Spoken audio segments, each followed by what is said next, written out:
ایران فوری حملہ روک دے، قطر کا مطالبہ۔ قطر نے ایران سے مطالبہ کیا کہ وہ فوری طور پر حملے بند کریں۔ بین الاقوامی میڈیا رپورٹس کے مطابق قطر کا کہنا ہے کہ ایران اپنے پڑوسی کنٹریز کو ایسی جنگ میں گھسیٹ رہا ہے جس کا ان سے کوئی تعلق نہیں۔ قطر کے وزیر خارجہ شیخ محمد بن عبد الرحمن الثانی نے ایران کے وزیر خارجہ عباس قرانچی سے فون پر بات کرتے ہوئے ایران سے فوری طور پر حملے روکنے کا مطالبہ کیا۔ قطر نے ایران کے اس دعوے کو مسترد کر دیا کہ حملوں کا ہدف صرف امریکی مفادات تھے۔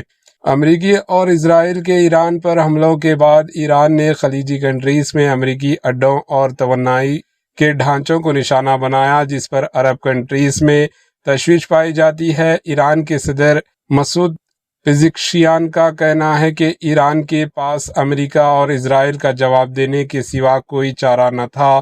دوسری جانب اسرائیلی فوج نے کہا کہ اس سے ایران کے دارالحکومت تہران پر حملوں کا ایک نیا سلسلہ شروع کر دیا گیا ہے۔ واضح ہے کہ اسرائیل امریکہ کے ایران پر حملے کے بعد مشرقی وسطی میں کشیدگی بڑھ گئی اور جنگ پھیلتی جا رہی ہے۔ اس صورتحال میں قطر کی جانب سے یہ بیان سامنے آیا۔ Bureau report, AJ news. AJ news کے YouTube چینل کو سبسکرائب کریں اور بیل آئیکن کو دبانا نہ بھولیں تاکہ آپ کو ہر نئی آنے والی ویڈیو کا نوٹیفیکیشن بر وقت مل سکے۔